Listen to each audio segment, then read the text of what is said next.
நீ யாரையும் நம்ப மாட்டியா? நம்புறேன், எல்லாரையும் நம்புறேன்.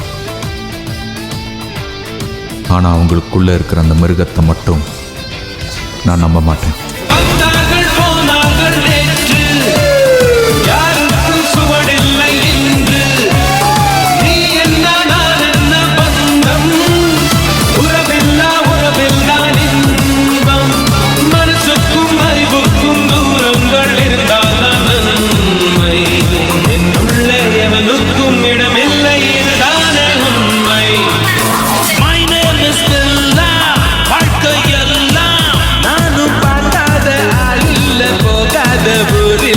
ஐயா நல்ல நண்பன் இல்லை என்றால் எங்கு போனாலும் விடமாட்டேன், நானாக தொடமாட்டேன்.